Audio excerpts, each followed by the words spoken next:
Hello everyone, welcome back to a new video. So, in the last class we have done the experiment with potato and we have seen that one potato has gained water and one potato has lost water. So, what do you infer? मतलब आप इससे क्या समझते हैं? क्या wait में changes हुआ, क्यों हुआ? तो पहले में वेट इंक्रीज हुआ था और दूसरे बीकर में वेट हुआ डिक्रीज। ये इसलिए हुआ क्योंकि सेल मेम्ब्रेन पानी को अंदर अपने सेल के अंदर और सेल के बाहर मूव करना अलाउ कर रही थी, लेकिन सेल मेम्ब्रेन ने शुगर और सॉल्ट सॉल्यूशन को मूव करना अलाउ नहीं किया। वाटर किस रीजन से गया? जिस रीजन में वाटर के मॉलिक्यूल्स बहुत ज़्यादा थे। अगर मान लो सेल के अंदर वाटर के मॉलिक्यूल ज़्यादा हैं तो उस रीजन को बोला जाता है रीजन ऑफ हायर कंसंट्रेशन। अगर वाटर के मॉलिक्यूल सेल के बाहर ज़्यादा है तो उस रीजन को बोला जाएगा region of higher concentration. Higher concentration मतलब उसका अमाउंट, किसी चीज़ का अमाउंट वहाँ पे ज़्यादा है। और रीजन ऑफ लोअर कंसंट्रेशन क्या होगा? वो रीजन जहाँ पे किसी भी मॉलिक्यूल का अमाउंट, किसी भी चीज़ के मॉलिक्यूल्स का अमाउंट कम हो। ठीक है, सपोज हम एक एग्जाम्पल लेते हैं। एक सेल है, सेल के बाहर पानी बहुत ज़्यादा है तो हम बोलेंगे कि concentration of water is more outside the cell, और सेल के अंदर पानी का कंसंट्रेशन कम है तो हम बोलेंगे कि concentration of water inside the cell is less. ठीक है, अगर बाहर ज़्यादा है तो हायर कंसंट्रेशन बाहर है और अंदर कंसंट्रेशन कम है तो वहाँ पे है लोअर कंसंट्रेशन। ठीक है, तो बाहर का सॉल्यूशन कैसा हुआ? डाइल्यूट सॉल्यूशन हुआ। क्यों? क्योंकि पानी ज़्यादा डाइल्यूट है वो। और अंदर का सॉल्यूशन कैसा हुआ? कंसंट्रेटेड सॉल्यूशन हुआ, क्योंकि पानी वहाँ पे कम है। और वाटर मूव करता है हायर कॉन्सेंट्रेशन से लोअर कॉन्सेंट्रेशन की तरफ, तो इस केस में कहाँ मूव करेगा? सेल के बाहर से अंदर की तरफ। एज अ रिजल्ट क्या होगा? सेल विल स्वेल, क्योंकि बाहर से अंदर की तरफ पानी गया, लोअर हायर कंसंट्रेशन से लोअर कंसंट्रेशन की तरफ पानी गया। ठीक है, और ये कब तक होगा? जब तक अंदर, सेल के अंदर और सेल के बाहर दोनों का कंसंट्रेशन इक्वल ना हो जाए। ठीक है, इक्विलिब्रियम सेटअप ना हो जाए। इक्विलिब्रियम मतलब कंसंट्रेशन इक्वल ना हो जाए सेल के अंदर और सेल के बाहर। इस प्रोसेस को बोलते हैं ऑस्मोसिस। ऑस्मोसिस वो प्रोसेस है जिसमें पानी का मूवमेंट होता है सिलेक्टिवली परमिएबल मेम्ब्रेन के थ्रू। ठीक है, जैसे कि आपने देखा होगा, एक मान लीजिए आप एक बीकर लीजिए, बीकर में पानी भरिए और उसमें एक ड्रॉप ऑफ डाई डालिए। आप देखेंगे कि इनिशियली आपने डाई एक स्पेस में डाली थी और धीरे धीरे पूरा पानी उस कलर का हो गया। ठीक है, अनदर थिंग, आप एक रूम में एक जगह पे परफ्यूम्स स्प्रे करिए और देखिए कि पूरे रूम में उसकी फ्रेग्रेंस आती।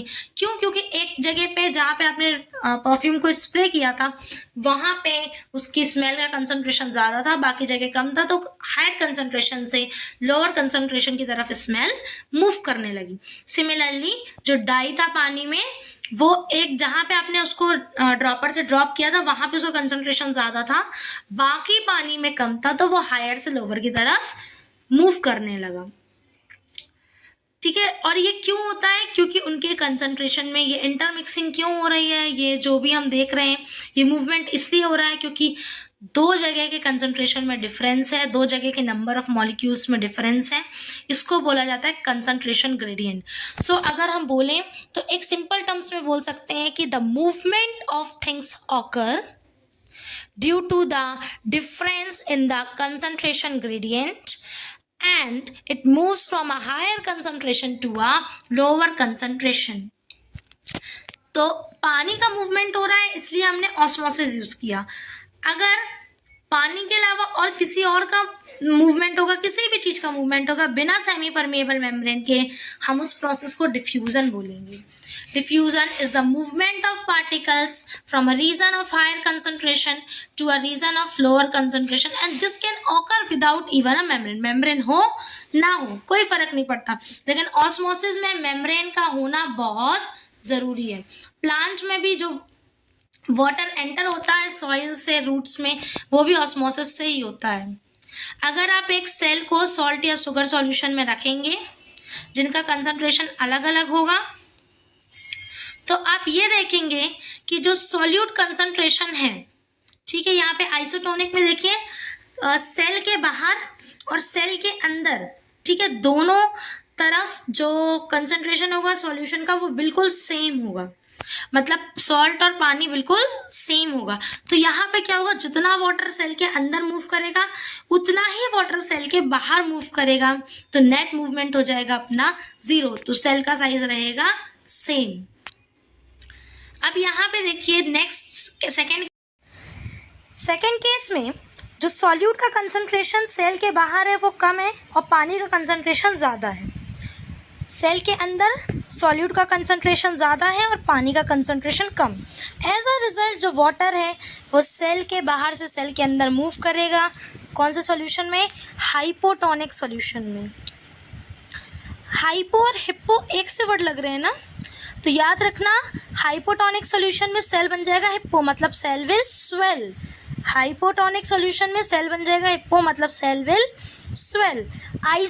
आइसो मतलब होता है सेम, तो आइसो में सेल रहेगा सेम। फिर थर्ड केस में देखिए जो सॉल्यूट का कंसंट्रेशन है एक्स्ट्रा सेल्यूलर मीडियम, मतलब सेल के बाहर, वो ज़्यादा है और पानी का कंसंट्रेशन है कम। सेल के अंदर सॉल्यूट का कंसंट्रेशन कम और पानी का कंसंट्रेशन ज़्यादा। एज अ रिजल्ट क्या होगा, पानी सेल के बाहर मूव करने लगेगा from a region of higher concentration to a region of lower concentration. तो हाई पर थोड़ा ऐसे सुकड़ा सा शब्द लग रहा है ना, पर गया, ओ माय गॉड सुकड़ गया। तो जो हमारा सेल है हाइपरटोनिक सॉल्यूशन में वो सुकड़ जाएगा, श्रिंक हो जाएगा। एक बार फिर से याद रखिएगा क्योंकि ये बहुत इंपॉर्टेंट क्वेश्चन है और ये पेपर में आता ही आता है। आइसोटोनिक सॉल्यूशन, आइसो मतलब सेम, सेल रहेगा सेम, सेल का size will remain same. Hypotonic solution, hypo hippo, cell हो जाएगा हिप्पो मतलब स्वेल हो जाएगा। ठीक है, क्यों होगा? क्योंकि water will move inside the cell due to the difference in the concentration. Hyper, cell पर जाएगा मतलब सेल हो जाएगा श्रिंक। तो क्यों होगा? क्योंकि water will move out of the cell due to the difference in the concentration of the water and water will move from the region of higher concentration to a region of lower concentration। ये आपको पूरा लिखना पड़ेगा, ठीक है, और ये exam में आता ही आता है। सेल मेम्ब्रेन एक बहुत ही थिन लेयर है, ठीक है, सेल मेम्ब्रेन बहुत थिन है। उसका जो बता सकते हैं थिकनेस है कितनी पतली है, वो 7 to 10 नैनोमीटर थिकनेस बस है। 1 नैनोमीटर मतलब कितना होता है? 0.5 × 0.1 mm। मतलब आप इमेजिन कर सकते हैं कि अगर 7 to 10 नैनोमीटर है तो कितनी ही पतली होगी वो। सेल मेम्ब्रेन दो चीज़ों से बनी हुई है, लिपिड्स जिनको हम फैट्स भी बोलते हैं एंड प्रोटीन्स। सेल मेम्ब्रेन का अगर स्ट्रक्चर पढ़ना है तो ये एक मॉडल बहुत अच्छे से एक्सप्लेन करता है जो कि है फ्लूइड मोज़ेक मॉडल। आपने कभी सैंडविच खाया है? तो फ्लूइड मोज़ेक मॉडल लगभग सैंडविच के जैसा ही है। इसमें क्या होता है, लिपिड की बायलेयर होती है। फ्लूइड मोज़ेक मॉडल में बताया गया है कि जैसे कि आपका सैंडविच है ना, उसके ऊपर ब्रेड है, उसके नीचे ब्रेड है और बीच में सैंडविच की स्टफिंग है। अब ये मत बोलिएगा कि मैडम मैंने तो चीज़ सैंडविच खाया है, ये सब कुछ नहीं। स्टफिंग मतलब तुम्हारा जो सैंडविच, चीज़ सैंडविच, आलू सैंडविच, तुम जानो। अभी फ़िलहाल मैं कह रही हूँ कि ऊपर और नीचे ब्रेड है, मतलब ऊपर और नीचे लिपिड्स की लेयर है। वैसे ही लिपिड की बाय लेयर होती है हमारे किसमें, सेल मेम्ब्रेन के स्ट्रक्चर में। और उसमें बीच बीच में क्या एम्बेडेड रहते हैं? प्रोटीन्स एम्बेडेड रहते हैं, प्रोटीन्स घुसे हुए रहते हैं लिपिड के नीचे। वही चीज़ है कि लिपिड के बीच में प्रोटीन, मतलब हमारे सैंडविच की दो लेयर के बीच में स्टफिंग। जो मेम्ब्रेन है, ठीक है, has a lipid bilayer, 2 layers of lipid of special fat molecules। अब लिपिड में जो फैट मॉलिक्यूल्स जो हैं उनमें दो तरह के साइड्स होती हैं, एक होता है हाइड्रोफोबिक और एक होता है हाइड्रोफिलिक। हाइड्रोफोबिक साइड्स कौन सी होती हैं?